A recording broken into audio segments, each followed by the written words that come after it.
اعوذ باللہ من الشیطان الرجیم بسم اللہ الرحمن الرحیم وَإِذْ يَرْفَعُ إِبْرَاهِيمُ الْقَوَاعِدَ مِنَ الْبَيْتِ وَإِسْمَاعِيلُ، اور وہ وقت یاد کرو جب سیدنا ابراہیم علی نبینا وعلیہ الصلاۃ والسلام نے بلند کی بیت اللہ کی دیواریں، جس وقت وہ بنیادیں اٹھا رہے تھے، اور ان کے بیٹے اسماعیل بھی ان کے ساتھ تھے. ربنا تقبل منا، وہ ساتھ ساتھ یہ دعا کر رہے تھے، اے رب ہمارے قبول کر لے ہماری طرف سے اس ایفرٹ کو جو ہم تیرا گھر تعمیر کر رہے ہیں. انک انت السمیع العلیم، بے شک تو سننے والا ہے، علم والا ہے. صحیح بخاری اور مسلم کی متفق علیہ حدیث ہے کہ نبی صلی اللہ علیہ وآلہ وسلم سے پوچھا گیا کہ سب سے پہلے اللہ تعالیٰ نے اپنی عبادت کے لیے کون سا گھر بنایا؟ تو آپ صلی اللہ علیہ وآلہ وسلم نے فرمایا کہ بیت اللہ شریف، جو کہ مکے کے اندر ہے. اس کے بعد پوچھا گیا تو آپ نے فرمایا کہ پھر جو ایلیا کے اندر ہے، بیت المقدس یروشلم کے اندر، اس کو اللہ تعالیٰ نے مقرر کیا. پھر پوچھا گیا ان دونوں کے درمیان کتنا فاصلہ تھا؟ تو فرمایا 40 سال کا. تو جب سے پہلا انسان دنیا کے اندر موجود ہے، اللہ تعالیٰ نے اپنی عبادت کے لیے گھر مقرر کیا ہوا ہے، اور وہ بیت اللہ ہے. اس میں امپلائیڈ ہے کہ سیدنا آدم علی نبینا علیہ الصلاۃ والسلام کے مبارک زمانے میں بھی بیت اللہ ایگزسٹ کرتا تھا.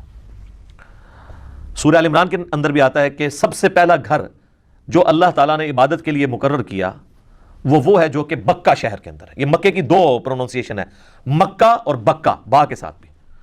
جیسے آپ کے انڈیا شہر میں ممبئی بھی ہے، اسی کو بامبے بھی کہتے ہیں، اور ممبئی بھی، میم کے ساتھ بھی اور با کے ساتھ بھی.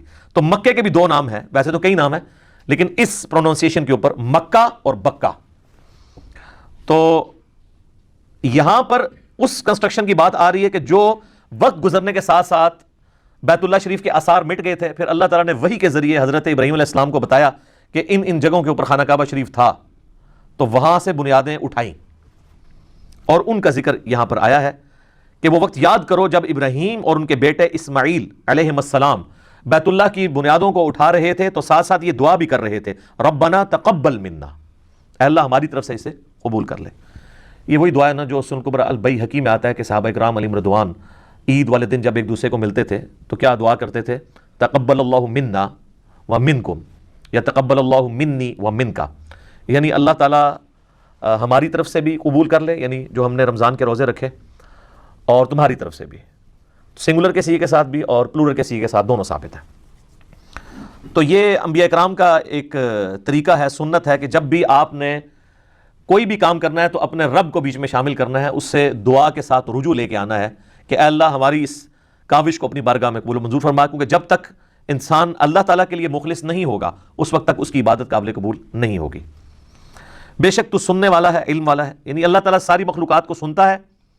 نہ صرف سنتا ہے بلکہ ہر چیز اس کے علم میں ہے کہ کون شخص اللہ تعالیٰ کے لیے اخلاص شو کر رہا ہے اور کون شخص جو ہے وہ دکھلاوے کے لیے سب کچھ کر رہا ہے. اب ساتھ دوسری دعا سنیں، ربنا وجعلنا مسلمین لک، اے اللہ، اے رب ہمارے، ہمیں بنا لے اپنا تابع فرمان. یہ ویسے اردو زبان کے اندر نا لفظ بولا جاتا ہے فرما بردار، یہ اردو لنگوسٹک کے اندر یہ لفظ غلط ہے. فرمان بردار کا مطلب ہوتا ہے فرمان اٹھا کر چلنے والا، ٹھیک ہے؟ جس طرح ریڑا بردار، جس نے ریڑی کا بوجھ اٹھایا ہوا ہے. تو فرمان بردار کو یا فرما بردار جو ہم لفظ بولتے ہیں، یہ بھی غلط العام لفظ ہے. اس کا مطلب فرمان اٹھا کے چلنے والا لفظ ہے اصل میں تابع فرمان، فرمان کی اتباع کرنے والا. خالی چکے نہ ٹرتا رہے جو ویسے چکے ٹر رہے ہیں.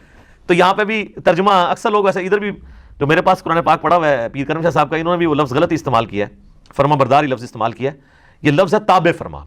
اے رب ہمارے بنا لے ہمیں اپنا تابع فرمان، وَمِنْ ذُرِّيَّتِنَا، اور ہماری اولاد کو بھی، اُمَّةً مُسْلِمَةً لَكَ، ہماری اولاد کے اندر ایسی جماعت پیدا کر دے جو تیرے ساتھ تابع فرمان ہو، مسلم ہو. دیکھیں مسلم کا لفظ کنٹینیوسلی 2 دفعہ ہے، اور یہ لفظ حضرت ابراہیم علیہ السلام کی ایک خوبی ہے جو قرآن حکیم میں جگہ جگہ آئی ہے. مَا كَانَ إِبْرَاهِيمُ يَهُودِيًّا وَلَا نَصْرَانِيًّا، ابراہیم نہ تو یہودی تھے نہ نصرانی تھے، وَلَٰكِن كَانَ حَنِيفًا مُسْلِمًا، بلکہ وہ سب سے ٹوٹ کر ایک اللہ کے ہو گئے تھے اور اللہ کے تابع فرمان تھے. وَمَا كَانَ مِنَ الْمُشْرِكِينَ، اور مشرک نہیں تھے. مسلم کا مطلب ہوتا ہے ٹو سبمٹ یور ول، اپنی مرضی کسی اور کے سپرد کرنا. مراد یہ کہ میں تو اپنے آپ سے دستبردار ہوتا ہوں، جو تیری مرضی، اسے کہتے ہیں مسلم. بل ملت ابراہیم حنیفا وما کان من المشرکین، پیروی کرو ابراہیم علیہ السلام کی ملت کی جو مشرک نہیں تھے. هو سماکم المسلمین من قبل وفی ھذا ملت ابیکم ابراہیم، یہ سورہ حج کی آیت نمبر 78 ہے. پیروی کرو ابراہیم علیہ السلام کی ملت کی. هو سماکم المسلمین، جنہوں نے تمہارا نام مسلم رکھا تھا. من قبل وفی ھذا، اس قرآن کے نزول سے پہلے بھی اور اس قرآن کے اندر بھی اللہ نے تمہارا نام کیا رکھا ہے؟ مسلم، سر تسلیم خم کرنے والا. اور یہ واحد مقام ہے سورہ حج کا جہاں پہ مسلم ایز اے ورڈ استعمال ہوا ہے، ایز اے اسم. باقی جگہ مسلم اپنے آپ سمجھ لیں لغت کے معنوں میں تابع فرمان کے طور پہ آیا ہے. اس لیے جب ہم کہتے ہیں نا اپنے آپ کو مسلم کہیں، وہ کہتے ہیں نہیں، مسلم کا مطلب یہ نہیں ہے کہ آپ نے اپنے آپ کو مسلم کہنا ہے، مطلب یہ ہے کہ اللہ کا تابع فرمان ہونا ہے.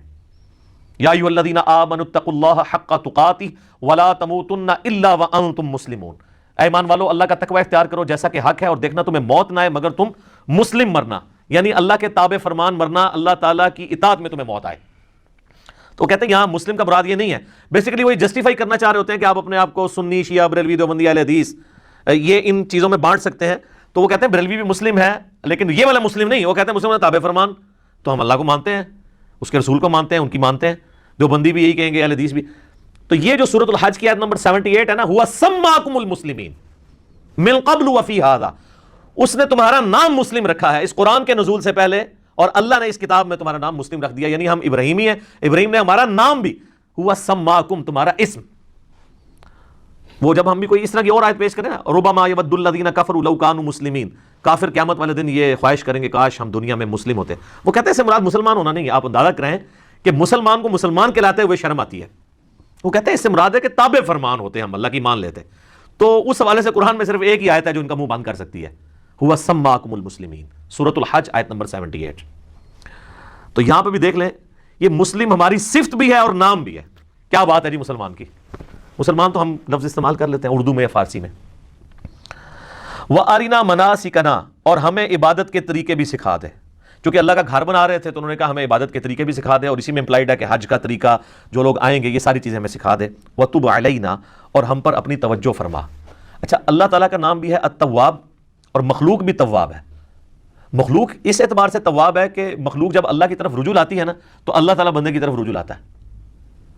یعنی انسان کوئی نافرمان ہے، باغی ہے، اسے شرمندگی ہوئی کہ میں اب اللہ کے ساتھ اخلاص کے ساتھ چلوں گا، پرانے گناہوں سے میں توبہ کرتا ہوں، تو اسے کہتے ہیں توبہ کا لفظ بھی استعمال ہوتا ہے، رجوع لانے والا. تو اس کے اگینسٹ اللہ بھی رجوع لاتا ہے، جو بخاری مسلم دونوں میں حدیث ہے کہ اللہ تعالیٰ کو اپنے گنہگار بندے کی توبہ پہ اتنی خوشی ہوتی ہے.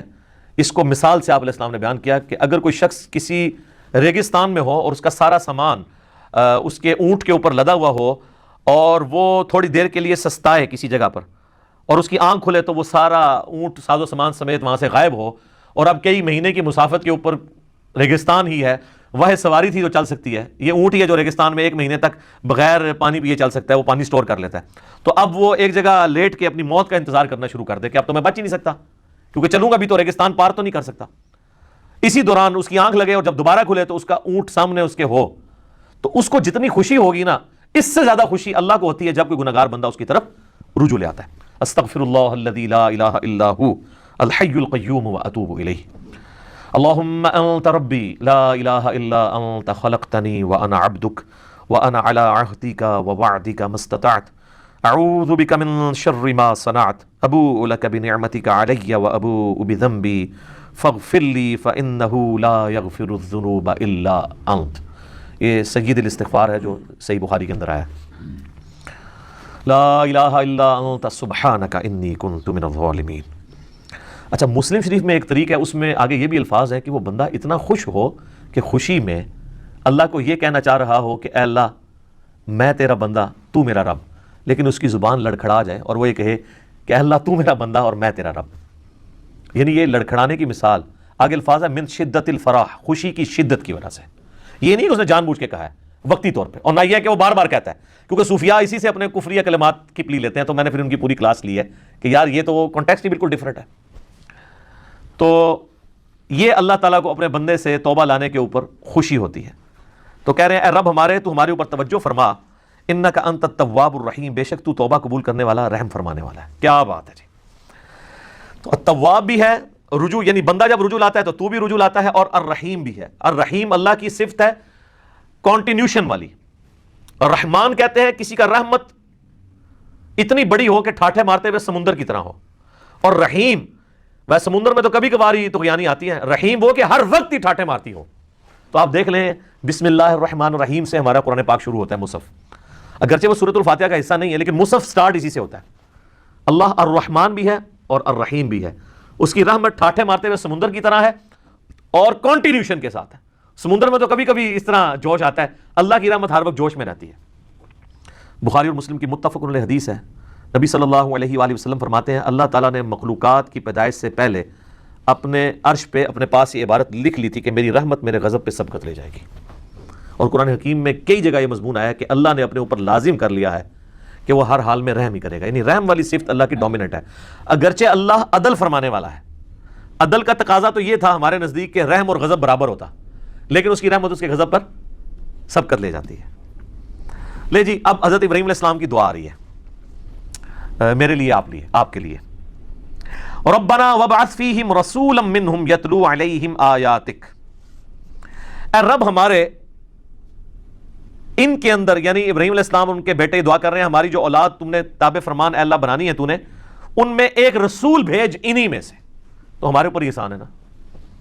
یتلو علیہم آیاتک، جو ان پر تیری آیات تلاوت کرے، وَيُعَلِّمُهُمُ الْكِتَابَ وَالْحِكْمَةَ، اور انہیں کتاب و حکمت کی تعلیم دے، وَيُزَكِّيهِمْ، اور انہیں پاک بھی کرے، إِنَّكَ أَنْتَ الْعَزِيزُ الْحَكِيمُ، بے شک اے اللہ تو بہت زبردست ہے اور حکمت والا ہے، غالب ہے اور حکمت والا ہے۔ اس میں دو چیزیں یاد رکھیں، یہ آپ ذرا دعا کی ترتیب دیکھیں، اس میں پہلے آیا کہ آیات تلاوت کرے، پھر کتاب کی تعلیم دے، پھر حکمت کی، اور پھر پاکیزہ کرے، یہی چار چیزیں ہیں نا اسی ترتیب سے۔ یہ حضرت ابراہیم علیہ السلام کی دعا تھی، لیکن اس کو اللہ نے کریکٹ کیا دعا کی ترتیب کو۔ اللہ نے جب اپنے ریفرنس سے قرآن حکیم میں سورہ الجمعہ میں اس دعا کو ذکر کیا، نبی علیہ السلام کے منصب کو سورہ آل عمران کی آیت نمبر 164 میں کیا، تو اس میں ترتیب کیا ہے؟ لَقَدْ مَنَّ اللَّهُ عَلَى الْمُؤْمِنِينَ إِذْ بَعَثَ فِيهِمْ رَسُولًا يَتْلُو عَلَيْهِمْ آيَاتِهِ وَيُزَكِّيهِمْ وَيُعَلِّمُهُمُ الْكِتَابَ وَالْحِكْمَةَ۔ ابراہیم علیہ السلام نے کہا تھا اے اللہ تلاوت کرے تیری آیات اور کتاب و حکمت سکھائے اور پاکیزہ کرے، جبکہ اللہ تعالیٰ نے کیا کہا؟ یتلو علیہم آیاتہ ویزکیہم، تلاوت کر کے ان کا تزکیہ کرے، ان کے نفس کو پاک کرے، وَيُعَلِّمُهُمُ الْكِتَابَ وَالْحِكْمَةَ، پھر انہیں کتاب و حکمت کی تعلیم دے۔ بیسیکلی یہ جو حضرت ابراہیم علیہ السلام کی دعا میں ترتیب کی کمزوری تھی نا، ظاہر ہے پرفیکٹ تو صرف اللہ ہے، وہ اللہ نے دور کی کہ پاک وہ ہوگا جس کے اوپر آیات تلاوت کی جائیں، اور جب تک وہ پاک نہیں ہوتا نا اسے کتاب و حکمت سمجھ نہیں آ سکتی۔ تو اس میں تلاوت کرے تیری آیات اور ان کو سکھائے کتاب و حکمت اور پاک کرے، جبکہ اللہ نے کیا کہا؟ یتلو علیہم آیاتہ ویزکیہم ویعلمہم الکتاب والحکمہ وان کانوا من قبل لفی ضلال مبین، اور اس سے پہلے یہ لوگ کھلی گمراہی میں تھے۔ اسی کانٹیکسٹ میں ایک جامعہ ترمذی میں حدیث ہے، نبی صلی اللہ علیہ وآلہ وسلم سے پوچھا گیا کہ آپ پہ نبوت کب واجب ہوئی؟ تو آپ نے فرمایا میں اللہ کے ہاں اس وقت بھی نبی لکھا ہوا تھا جب آدم مٹی اور پانی کے درمیان تھے، یعنی اللہ تعالیٰ کے ڈیوائن علم میں نبی صلی اللہ علیہ وآلہ وسلم اس وقت بھی نبی تھے جبکہ آدم علیہ السلام بھی پیدا بھی نہیں ہوئے تھے، اللہ کے علم میں۔ اس کو سپورٹیو ایک حدیث ہے جو مسند امام احمد میں صحیح سند کے ساتھ ہے، اور سنن کبریٰ البیہقی کے اندر موجود ہے، دلائل النبوہ امام بیہقی کی کتاب کے اندر، المستدرک للحاکم کے اندر، صحیح ابن حبان کے اندر، کہ نبی علیہ السلام نے فرمایا میں اللہ کے ہاں اس وقت بھی خاتم النبیین لکھا ہوا تھا۔ اور یہ دونوں حدیثیں کنزیکٹیو مشکات میں نبی علیہ السلام کے فضائل کے چیپٹر میں بھی آپ کو مل جائیں گی۔ میں اللہ کے ہاں اس وقت بھی خاتم النبیین لکھا ہوا تھا جب آدم علیہ السلام مٹی اور پانی کے درمیان تھے، میں دعائے ابراہیم ہوں۔ یہ دعائے ابراہیم آ گئی۔ دعائے ابراہیم کیا ہے؟ سورۃ البقرہ آیت نمبر 129، ربنا وابعث فیہم رسولا، اے اللہ رسول بھیج دے۔ نبی علیہ السلام کی پیدائش کی، دنیا میں آنے کی دعا ابراہیم علیہ السلام نے کی ہے اور ان کے بیٹے اسماعیل نے۔ تو حضور نے کہا میں دعائے ابراہیم ہوں، اس کے آگے الفاظ ہے میں دعائے ابراہیم ہوں، میں عیسیٰ کی بشارت ہوں، میں اپنی ماں کا وہ خواب ہوں جو انہوں نے پیدائش کے وقت دیکھا کہ ان کے لیے ایسا نور ظاہر ہوا جس سے شام کے محلات بھی روشن ہو گئے۔ نبی علیہ السلام کی والدہ نے حضور کی پیدائش کے وقت ایک نور دیکھا تھا، اور ان کو اللہ نے وہاں مکے میں بیٹھے ہوئے شام کے محلات، جو رومن امپائر سب سے بڑی اس وقت کی سپر پاور تھی، اس کا جو گڑھ آپ سمجھ لیں آج کے اعتبار سے وائٹ ہاؤس دکھا دیا، امریکہ ہے نا۔ تو آپ علیہ السلام کی والدہ کو بتا دیا گیا تھا کہ آپ کا جو آپ سے بیٹا پیدا ہو رہا ہے نا، یہ کوئی عام انسان نہیں ہوگا، شام کے محلات بھی جو ہے وہ مغلوب ہو جائیں گے، وہاں پہ بھی اللہ کا پیغام پہنچے گا۔ پھر لوگوں نے دیکھا ہے شام مسلمانوں کے پاس آیا ہے، حضرت عمر کے دور میں فتح ہوا ہے ٹل 1917 تک۔ یہ تو اب 100 سال گزرے ہیں نا، ہم سے چھین گیا، ورنہ مسلسل 1300 سال تک، بیچ میں ایک دو دفعہ رومنز آئے ہیں، وہ صلاح الدین ایوبی نے فتح کر لیا تھا دوبارہ، وہ شام مسلمانوں کے پاس ہی رہا ہے. ابھی بھی یہودی زبردستی یہ بات ہے، لیکن ان کا سٹیٹس بھی ہے کہ وہ بھی ڈر ڈر کے وہاں زندگی گزار رہے ہیں، فی الوقت نام کا ہی قبضہ ہے ان کا. یہ بھی انشاءاللہ آپ کو پتا ہے 2023 کے اندر، یہ 2020 چل رہا ہے نا، 3 سال کے بعد ٹرکی سے پابندیاں اٹھنے والی ہیں. جو آپ کو پتا ہے سلطنت عثمانیہ ٹوٹی تھی نا، پہلی جنگ عظیم میں جرمنی کا ساتھ دے دیا تھا ٹرکش نے، باقی سارے دوسری طرف تھے، چاہے وہ امریکہ ہو، برٹن ہو، فرانس ہو. تو پہلی جنگ عظیم میں جرمنی کو شکست ہوئی، اس کی وجہ سے ٹرکی بھی ٹکڑے ٹکڑے ہو گیا، ورنہ تو سب سے بڑی ریاست دنیا کی یہی تھی. پورا میڈیٹرینین سی کے اراؤنڈ جتنا کچھ ہے، یورپ اور ایشیا، یہ سب کچھ ان کے پاس تھا. عراق ان کے پاس تھا، حرمین ان کے پاس تھا، فلسطین سے لے کے مصر، الجزائر، یہ سارا آدھا سمجھ لیں افریقہ بر اعظم، یہ سب سلطنت عثمانیہ تھی. اتنی بڑی کوئی امپائر نہیں تھی. یہ ابھی ٹوٹی 1917 کے اندر جب یہ معاملہ ہوا، تو اس وقت بالفور ڈیکلیریشن ہوئی جس میں یہ اجازت مل گئی ان کو کہ یہ آ کے یہودی یہاں پہ اپنی آباد کاری کر سکتے ہیں. اس وقت پھر کرتے کرتے 2025 کے اندر آپ کو پتا ہے سعودی حکومت آ گئی تھی 1925 میں، 1925 میں. 2023 کے اندر معاہدہ ہوا تھا 1923 میں، 2023 میں یہ 100 سال پورے ہونے ہیں. تو جب یہ 100 سال پورے ہوں گے تو ٹرکی سے کئی ایک پابندیاں اٹھ جائیں گی. اور یہ سعودیہ میں جو آج کل گڑبڑ ساری جاری ہے، اسی وجہ سے ہے کہ آل سعود کو صرف 100 سال کے لیے حکومت ملی تھی جی. اب وہ پابند ہے وہاں پہ ڈیموکریسی لانے کے، ٹھیک ہے جی، وہ ان کو دستبردار ہونا پڑے گا اپنی اس حکومت سے. تو اسی لیے یہ تماشے کرواتے رہتے ہیں. اور امریکہ کا بھی پریشر آپ کو پتا ہے، 4-5 سال پہلے انہوں نے طیب اردگان کو ہٹانے کی کوشش کی کو کر کے.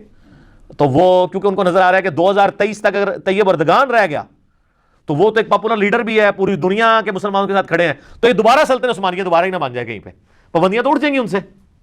پھر ان کی اب پابندیوں کے ساتھ انہوں نے اکانومی اپنی کدھر لے گئے. اس وقت یورپ میں سب سے فاسٹسٹ گروئنگ اکانومی ان کی ہے. اور آپ دیکھیں دنیا میں مسلمانوں کے اوپر جب بھی برا وقت آتا ہے، باقی تو سارے بگی بلی بنے ہوتے ہیں، ابھی وہ پابندیاں اٹھی نہیں ہیں تو آپ ان لوگوں کا کانفیڈنس لیول دیکھیں. اچھا ٹرکش جو ہے نا، وہ یہ بڑی دلیر قوم ہے، یہ تاتاریوں کی اولاد ہے، اصلی بھی تاتاری ہیں پیچھو، ظاہر ہے یہ مغل ٹرکش یہ سب تاتاریوں کی اولاد ہے.